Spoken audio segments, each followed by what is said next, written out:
Hello, everyone. Oh, I get Welcome creeped back. out by the lady. Recording in progress, right? I'm like, oh, anyways. Well, it sounds so official, and what yet we're so not official. So official.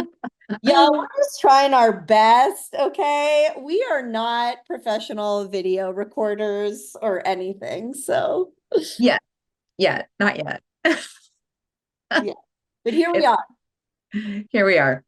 Welcome back to Snack Chats with TLB. I'm Sarah. And I'm Tina. We're excited.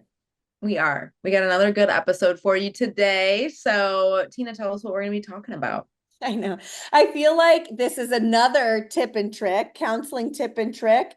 I'm a 12 trick pony. That's it. This is one of my tricks. And I love talking about the counseling styles that we use at TLB. So whether you're a provider or a client, this episode can be helpful for you.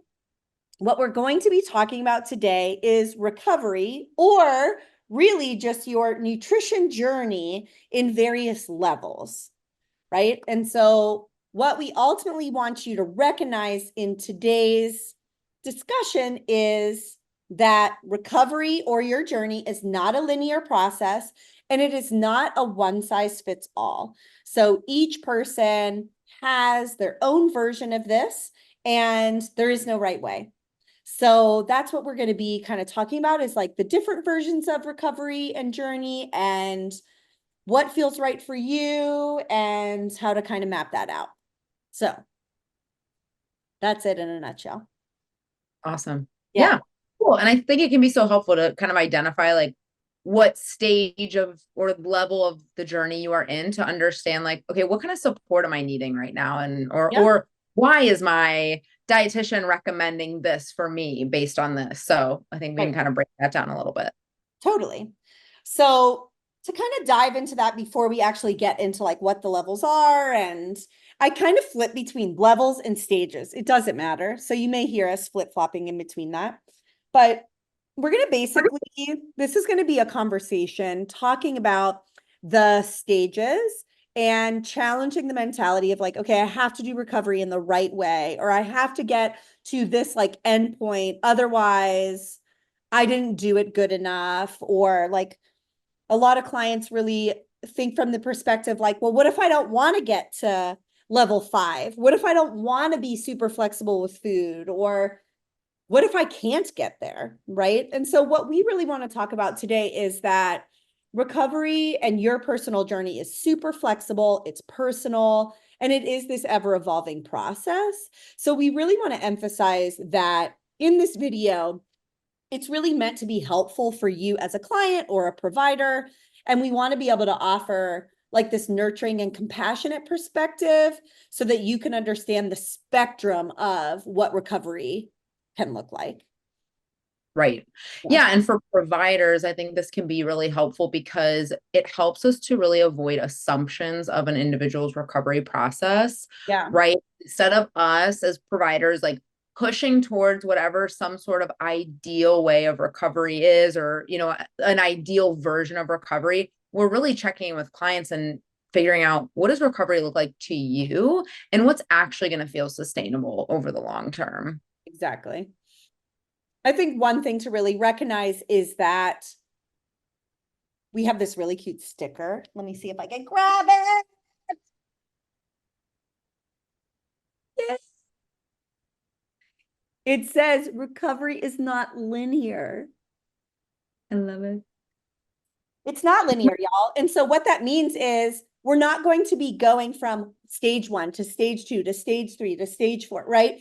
You may go, hey, I'm going to be here. And then, oh, cool, I went to this stage and now I'm being a little bit more flexible. Oh, no, life happened. Now I'm recognizing I'm kind of back in this moment.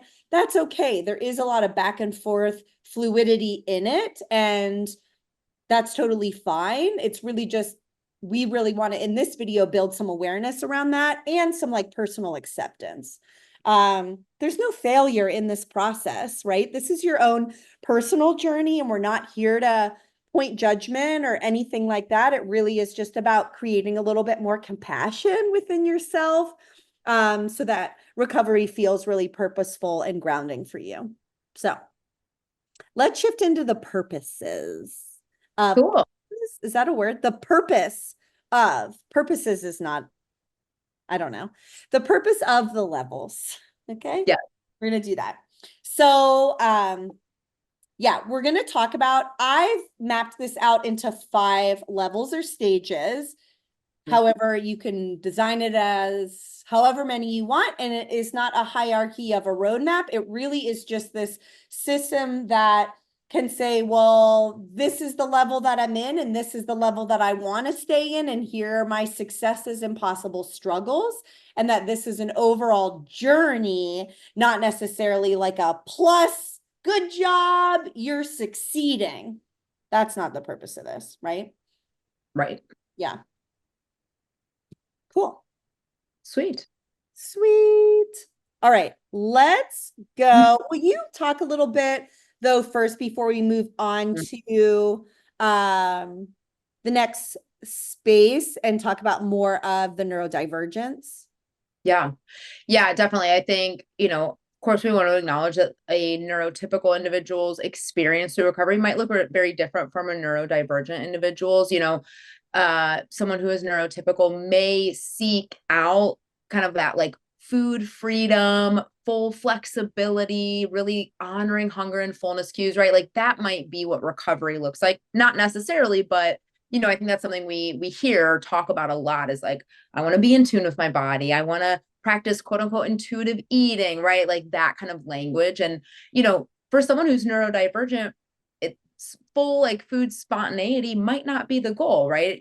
Someone might rely more so on, kind of structure with eating, predictability with food, right? There might not be a ton of variety necessarily, and that's okay. That individual might also still be fully recovered based on what that looks like for them. Yeah, I love that. I love that. So when we go through each of the stages, we are going to be talking about kind of the neurotypical / the neurodivergent possibilities for that. But again, very individualized, design it how you really want.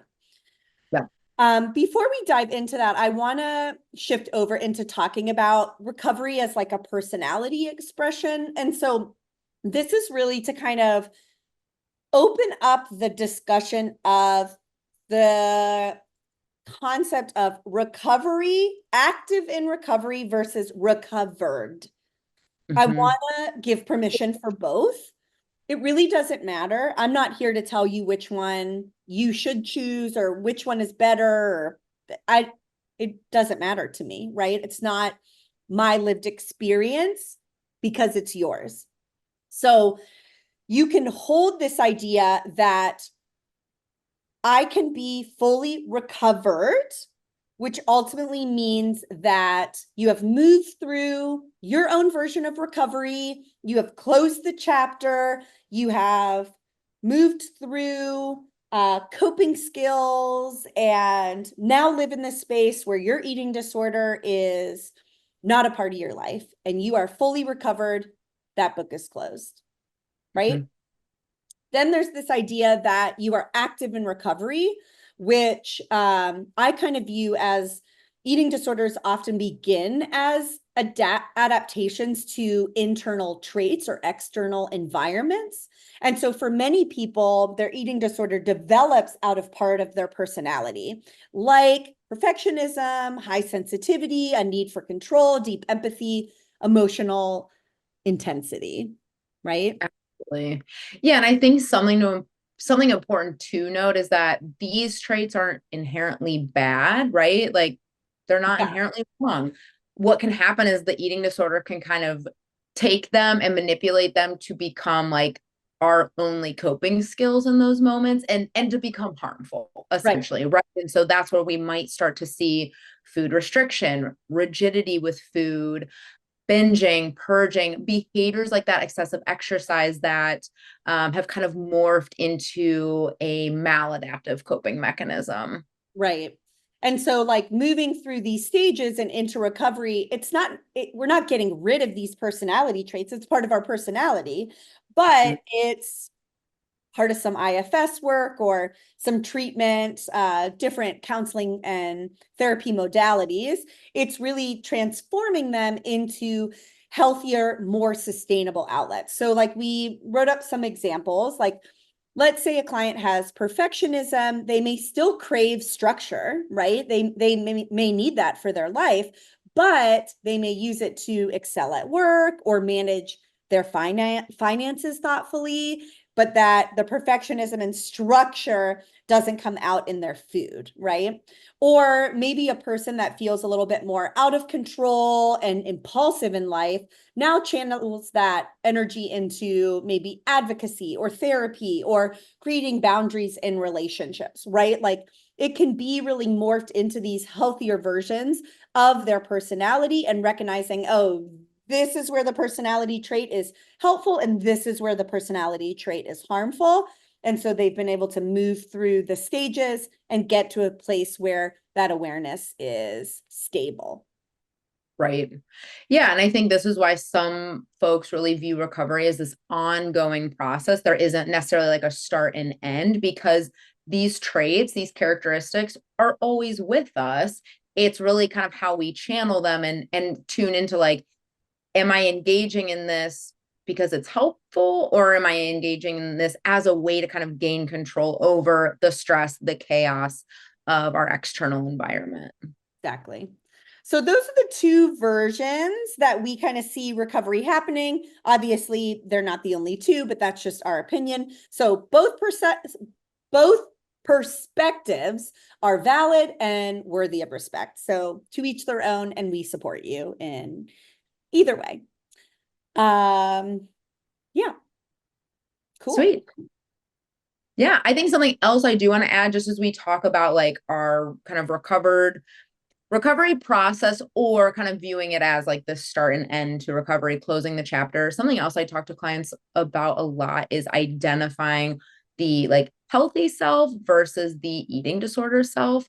And I Mhm. think a lot of clients resonate with this because I think they can kind of feel this push and pull sometimes of, okay, I have this urge to engage in this behavior, but logically I know, or because I've worked through this and my dietitian and I have talked about this, I know that this isn't supportive, or this isn't going to get me to whatever this level of recovery I want to be at is. And so to be able to identify, oh, well, this might be your eating disorder voice really kind of coming through right now because of XYZ stressors or chaos going on in life. And, I think over time we can kind of see that that voice might get a little bit quieter and that healthy self voice might get a little bit stronger, a little bit louder, and kind of sits in the driver's seat a little bit more, which again, I think clients it really resonates because they can go, that was my eating disorder voice talking to me right there. Healthy me wants to do this instead. And so it's Right. just kind of a cool way to imagine that.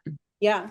And we can maybe in the future do an IFS and parts work because that is really, there's various ways to do this exploration. And that is really one way to kind of externalize it to really help distinguish the two voices, the two sides, and then eventually really trying to separate the two, going, okay, I have active choice in this.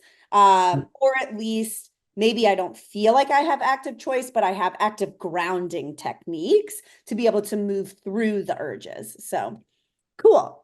Well, we are going to move into the recovery stages. So we've developed it 1 through 5.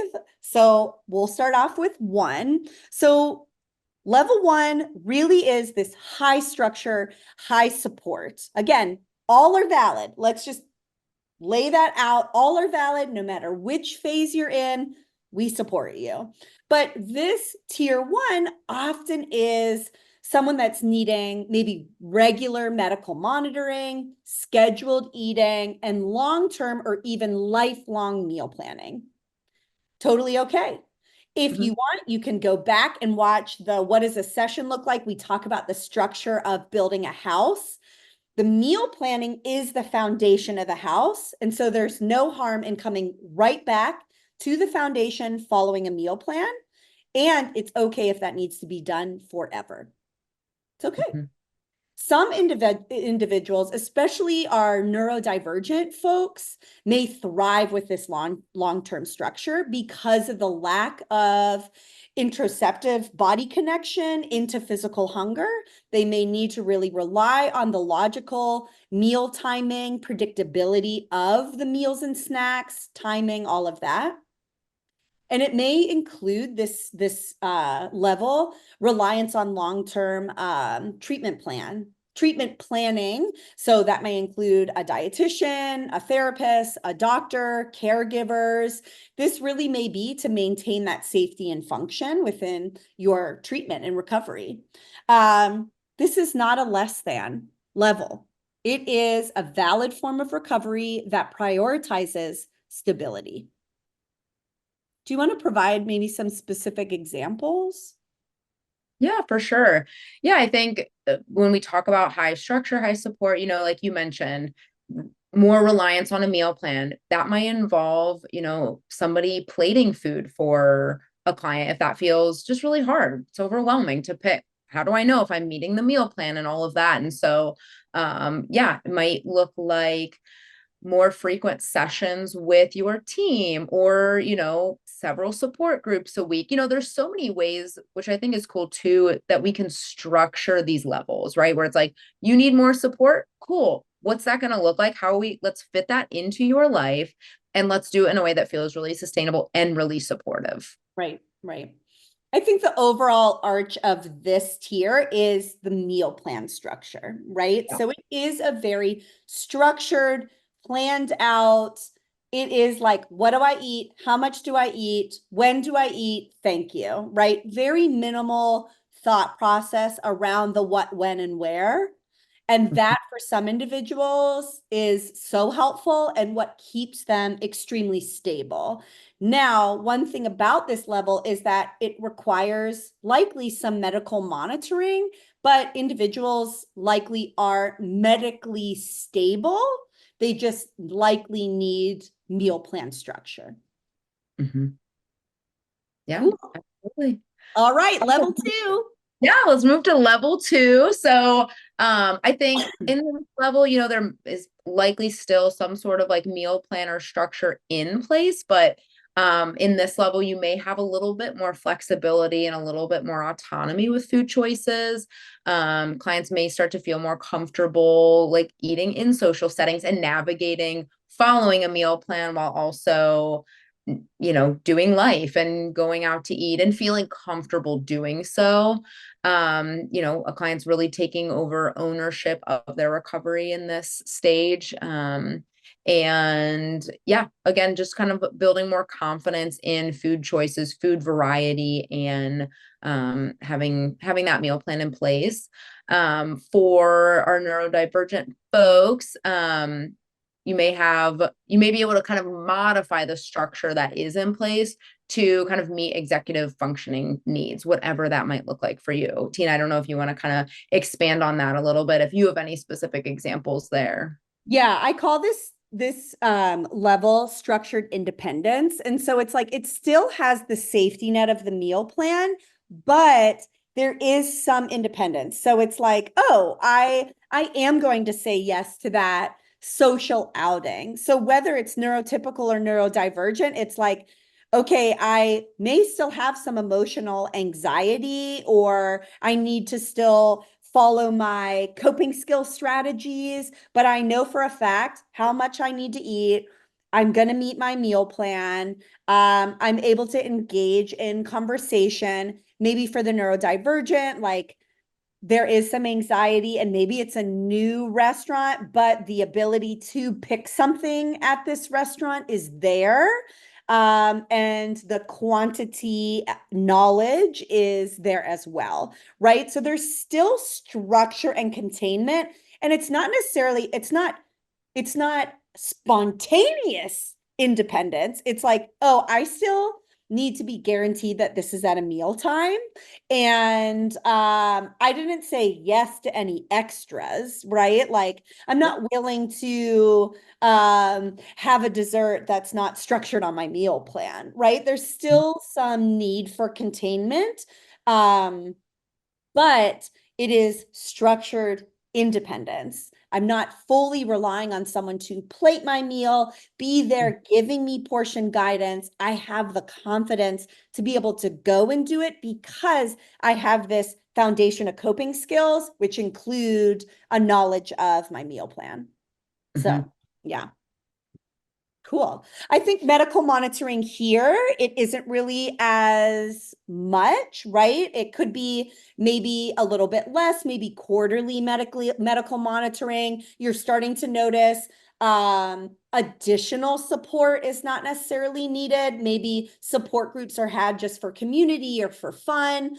And you're meeting with your team as really like this add-on in, but it's still happening, right? Mhm.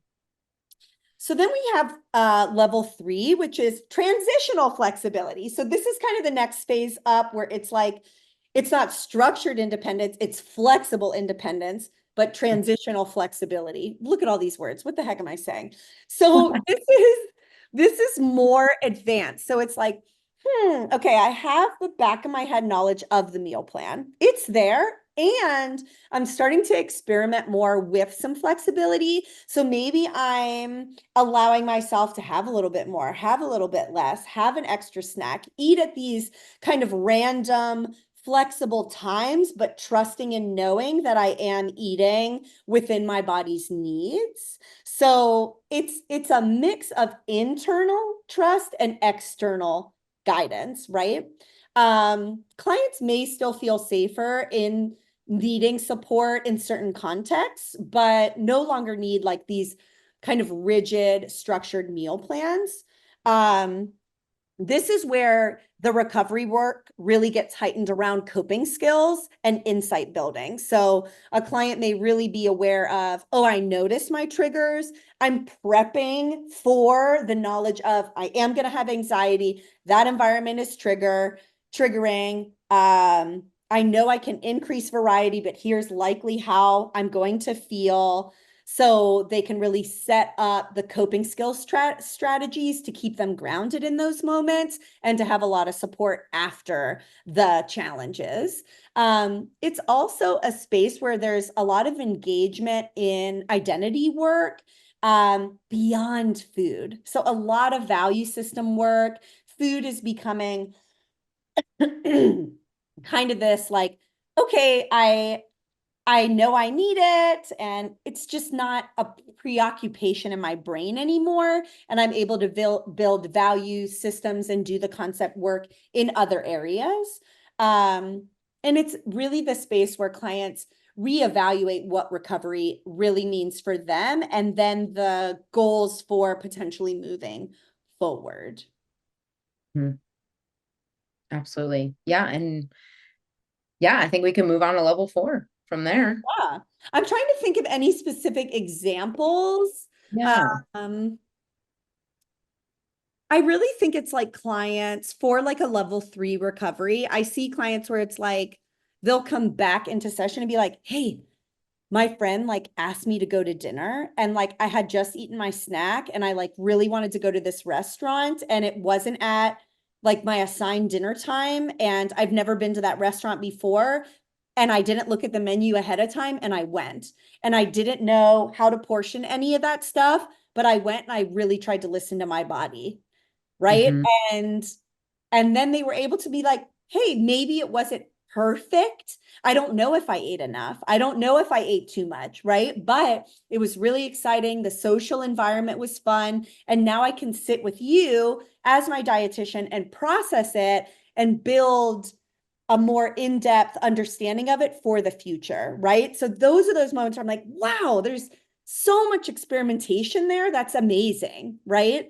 So it's again this like transitional flexibility. They don't fully trust their body, and maybe they kind of struggled, but there was a willingness to do it and potentially mess up to then learn from it for a future encounter. Yeah. For sure.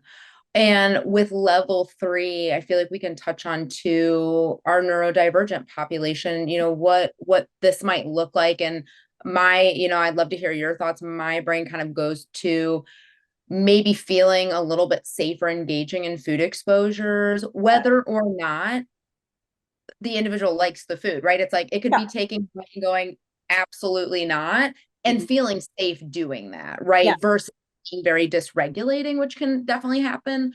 Or a little bit more spontaneity where it's like, oh my gosh, I'd love to go to dinner tonight. I'm going to check out the menu just to double check. Like, I want to make sure I got a couple options, right? And so it's utilizing that structure still to kind of inform these decisions. Yeah, it is the flexibility to engage in more challenging exposures without necessarily like the structured preparation of it. Whether it results in a like or dislike or a maybe, who knows? But Mm-hmm, it is the willingness to do it because there's the grounding tools on the front and back end. Yeah, mm-hmm, absolutely. cool. All right, let's move on to level Fun. 4. Yep. Yeah. So level 4, I would say, clients are able to make more food and movement choices based on internal cues. Again, this would be internal cues, maybe more so for our neurotypical folks. So we can definitely touch on both. And so feeling more in tune with like, oh, I do feel hungry. I just ate an hour ago, but I'm going to have a snack because I'm hungry, right? And I know I'm hungry and I'm going to honor that, even though it's outside of the timing that maybe I talked about in level 1 or whatever it may be. Same thing with movement, really allowing the body to kind of dictate that, where it's like, gosh, it's so nice out. I just want to get outside and move my body, or I'm just really tired today. I don't want to move my body. And both feel okay. Both feel very neutral and safe to decisions to make. I think occasional urges will still come up, right? Like it's Yep. going to happen. But being able to identify that and still follow through with like, what's my body needing? I have this urge to engage in this behavior. I'm going to utilize this coping skill and continue to kind of move forward with my day and be able to nourish my body and honor its cues and everything. And Yeah. so I think go ahead, Tina. Well, I think something that you said, which is really important, is triggers and emotions are still going to happen. Just because you move through recovery doesn't mean you're never going to be triggered again, or you're never going to have a day where you wake up and you're like, my body's really annoying me, right? It's more about the responsiveness to the support. Are you able to choose body respect, food respect in a way that keeps you grounded in a safety space, right? Yeah. Yeah. Yeah. And I think when those urges come up, clients too in this stage, I would say can access support, right? Where it's like, I need to call a friend, or I just need a little extra help. I need help with accountability. I'm going to make lunch plans for tomorrow so that I've got someone checking in, reminding me like, hey, we're going to lunch. It's like, cool. Even if it's a hard, difficult, challenging day, I'm still going to nourish my body in that way. And so, yeah, just kind of knowing when to seek out that support. Yeah. Yeah, I call this level responsive recovery. It is the ability to respond to various situations and keep yourself grounded and safe.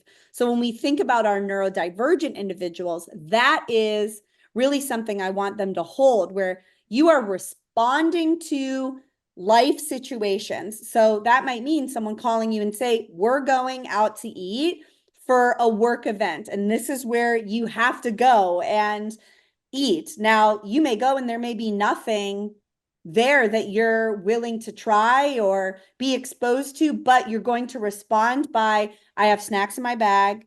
I'm going to go home and eat a full meal. I'm still going to nourish myself. This situation is not going to throw me for a loop. It is a one moment in time, and it's not going to dysregulate my system, right? And so the ability to respond and stay grounded is extremely high.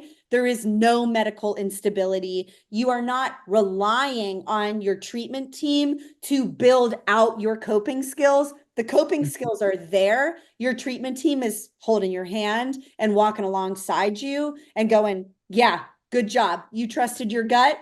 You got Mhm. this, right? Yep. Yeah, Absolutely. very advanced. That moves us into the final level, which is level 5, which is full recovery or sustained recovery or recovered, however you want to see it. This looks different for everyone. I would say more for our neurotypical, it is full freedom from food, flexibility with food, movement relationship is balanced and neutral. You trust your body. Your eating disordered thoughts are rare or even non-existent. You definitely are able to respond in a manner that is fully sustainable. And your coping skill strategy toolbox is fully built out. For others, the sustained awareness of your recovery is really the ability to manage the occasional urges without spiraling. For our neurodivergent folks, again, it's the same thing. You don't need to be fully flexible with food. You don't need to have this huge variety of food, but you are medically stable, you are nourished, you are able to go into many food situations and work through it. That doesn't mean actually eat what's offered. It just means I'm here, I'm not spiraling, I am grounded, and I know I will figure out how to nourish my body, whether it's in this moment, after the fact, or I've already pre-nourished, right? So it Mhm. is very individualized, but the coping skills are deep rooted, and your relationship within yourself is very grounded and emotionally regulated. Regardless of your belief systems, this is again either an ongoing process or you're fully recovered. Recovery is defined by your ability to recognize urges and reach out for support when needed. So that can look how you want it to look, but that's how we're viewing that. So what matters is not the absence of urges and challenges, but the presence of your self-awareness, self-trust, and your community support. I love that. Love it. All Yeah, right. What are some key reflections and some takeaways here? for sure. Yeah, I think the first thing is just as a provider, really respecting clients where they are at, meeting them where they're at, and avoiding projecting our own ideas of what recovery should look like onto the client. Mhm.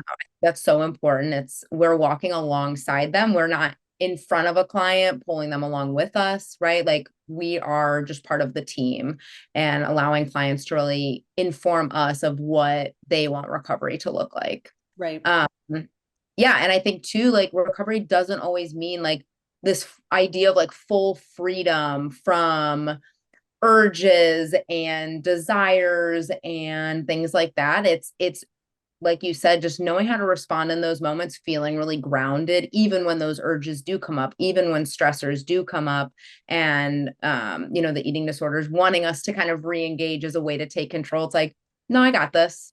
I'm good, right? I have this other whole toolbox of coping skills I can utilize instead. Yeah. I think that this is also like it's been really helpful for me because a lot of times, when I'm working with clients, I like fully invest. Like these people are a part of my work life, right? Like I show up, I'm like, I care about you. And so Yeah. obviously I want you to be over here. I want you to be at level 5. I don't want you to have to go through this struggle, but it really helps me assess with them, like, hey, where are you at? Like, does level 2 feel really good for you right now? Is that where you're really wanting to be?